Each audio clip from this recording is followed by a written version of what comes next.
적도에 뿌려놓은 진주알처럼 하나님의 소중한 대한 사람들, 하나님 주인 되는 교회 세우자. 하늘 뜻 모아 세운 소망 공동체. 그러므로 너희가 그리스도 예수를 주로 받았으니 그 안에서 행하되 그 안에 뿌리를 박으며 세움을 받아 교훈을 받은 대로 믿음에 굳게 서서 감사함을 넘치게 하라. 누가 철학과 헛된 속임수로 너희를 사로잡을까 주의하라. 이것은 사람의 전통과 세상의 초등학문을 따르며 그리스도를 따름이 아니니라. 그 안에는 신성의 모든 충만이 육체로 거하시고 너희도 그 안에서 충만하여졌으니 그는 모든 통치자와 권세의 머리시라.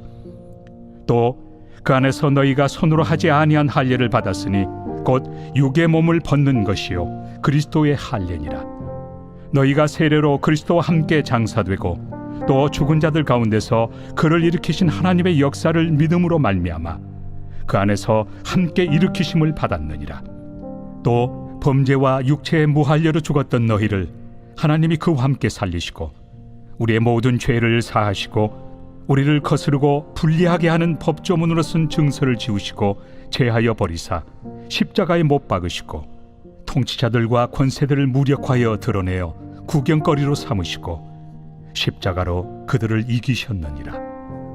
그러므로 먹고 마시는 것과 절기나 초하루나 안식일을 이유로 누구든지 너희를 비판하지 못하게 하라. 이것들은 장래일의 그림자이나 몸은 그리스도의 것이니라. 아무도 꾸며낸 겸손과 천사 숭배를 이유로 너희를 정죄하지 못하게 하라. 그가 그 본 것에 의지하여 그 육신의 생각을 따라 헛되이 과장하고 머리를 붙들지 아니하는지라. 온몸이 머리로 말미암아 마디와 힘줄로 공급함을 받고 연합하여 하나님이 자라게 하심으로 자라느니라. 너희가 세상의 초등학문에서 그리스도와 함께 죽었거든 어찌하여 세상에 사는 것과 같이 규례에 순종하느냐. 곧 붙잡지도 말고 맛보지도 말고 만지지도 말라 하는 것이니 이 모든 것은 한때 쓰이고는 없어지리라. 사람의 명령과 가르침을 따르느냐. 이런 것들은 자의적 숭배와 겸손과 몸을 괴롭게 하는 데는 지혜 있는 모양이나 오직 육체 따르는 것을 금하는 데는 조금도 유익이 없느니라.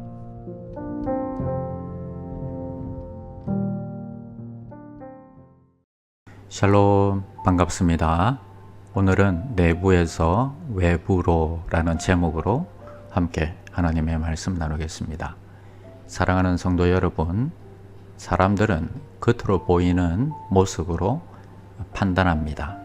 어떤 사람이 행동이 달라지고 말이 달라지면 신앙이 자란 것처럼 보입니다. 그러나 사도 바울은 겉으로는 경건해 보이지만 속은 여전히 묶여있는 신앙을 가장 위험한 상태로 보았습니다. 골로새 교회 안에는 율법을 지켜야 한다고 주장하는 사람들이 있었습니다. 하지 말아야 할 것, 지켜야 할 것, 만져서는 안 될 것, 먹어서는 안 될 것, 이런 것들을 지켜야 한다고 가르치는 사람들이 있었습니다.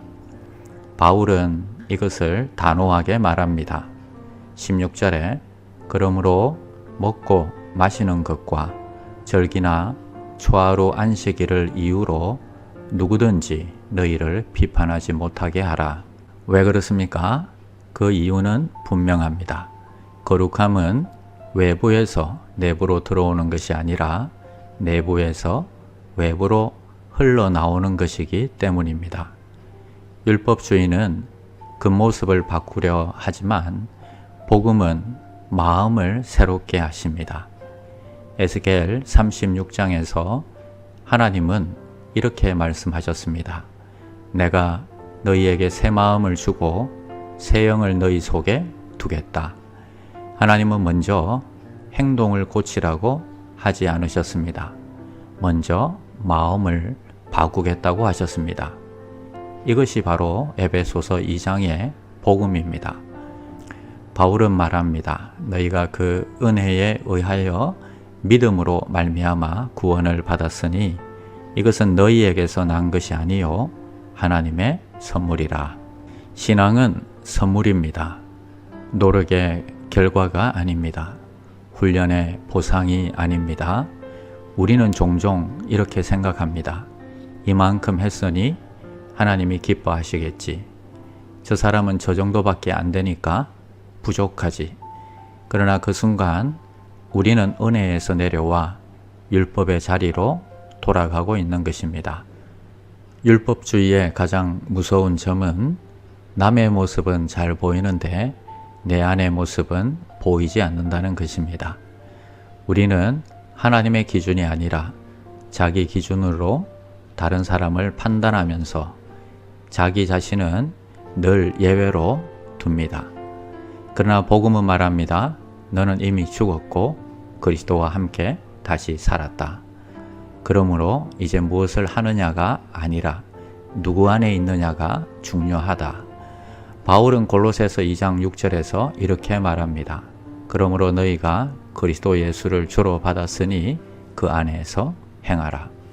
그 안에서 행하라는 말은 겉으로 흉내내라는 말이 아닙니다. 예수의 생명이 자연스럽게 흘러가게 하라는 말입니다. 사랑하는 성도 여러분, 참된 신앙은 규칙이 많아지는 것이 아니라 관계가 깊어지는 것입니다. 예수님과의 관계가 깊어질수록 삶은 변합니다. 억지로가 아니라 자연스럽게, 거룩은 목표가 아니라 결과입니다. 오늘 우리는 다시 질문해야 합니다. 나는 외부로 나를 증명하려 애쓰고 있는가? 아니면 내부에서 주시는 은혜를 누리고 있는가? 하나님은 오늘도 말씀하십니다. 내 은혜가 내게 족하다. 은혜 안에 머무는 성도는 이미 자라고 있습니다. 그리고 그 생명은 반드시 삶으로 흘러나옵니다. 질문의 힘 살펴보겠습니다. 첫 번째는 율법주의는 전념성이 높습니다. 거룩함도 전념될 수 있습니까? 율법주의는 규칙과 비교를 통해 빠르게 퍼집니다. 사람을 긴장시키고 서로를 판단하게 만들기 때문입니다. 반면 거룩함은 강요로 전념되지 않습니다. 그러나 은혜 안에 거하는 삶은 분명히 영향력을 가집니다. 은혜를 누리는 사람 곁에 있으면 정죄가 아니라 소망이 생기고 부담이 아니라 갈망이 생깁니다. 그래서 거룩함은 전념이라기보다 감화입니다. 성령께서 한 사람의 내면에서 시작하신 변화가 자연스럽게 공동체로 흘러갑니다. 두 번째는 마가복음 7장 6절에서 8절을 읽어보세요. 이 말씀이 당신을 설명한다면 당신이 변화시키기 위해 할 수 있는 한 가지는 무엇이 있을까요? 마가복음 7장 8절에서 너희가 하나님의 계명은 버리고 사람의 전통을 지키느니라 했습니다. 이 말씀은 입술로는 하나님을 공경하지만 마음은 멀어질 수 있음을 경고합니다. 만약 이 말씀이 나를 설명한다면 가장 먼저 해야 할 한 가지는 무엇입니까? 하나님 앞에서 멈추어 내 신앙의 동기를 점검하는 것입니다. 나는 지금 사람을 의식하며 신앙생활을 하고 있는가? 아니면 하나님과의 관계를 살고 있는가? 그래서 필요한 변화는 새로운 규칙을 추구하는 것이 아니라 다시 복음의 자리로 돌아가는 것입니다. 말씀을 성취하려 하기보다 말씀 앞에 나를 내려놓는 것입니다. 세 번째는 율법주의가 당신의 활기찬 믿음을 무력하고 공허한 것으로 바꾸도록 허용하지 마십시오. 율법주의는 열심은 남기고 기쁨은 빼앗아갑니다. 순종은 남기고 사랑은 메마르게 합니다. 그래서 우리는 분명히 결단해야 합니다. 나는 행위로 나를 증명하지 않겠습니다. 은혜로 주어진 정체성 안에서 머물겠습니다. 활기찬 믿음은 더 많이 해야 살아나는 것이 아니라 이미 받은 은혜를 기억할 때 회복됩니다. 날마다 십자가 앞으로 돌아가 다시 이 고백을 붙드는 것입니다.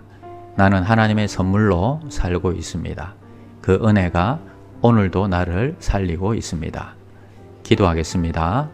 하나님 감사합니다.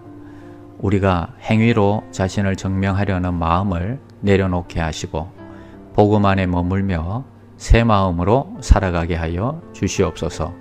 우리 안에서 시작된 은혜가 삶으로 흘러가게 하여 주시옵소서.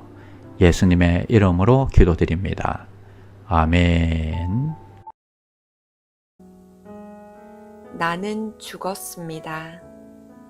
제가 주인이 아니고 예수님이 저의 주인이십니다. 예수님은 십자가에서 죽으시고 부활하셨습니다. 부활하신 예수님을 가슴으로 만나서 따라가며 간증합니다. 사랑하는 가족과 함께 영광스러운 승리를 노래합니다.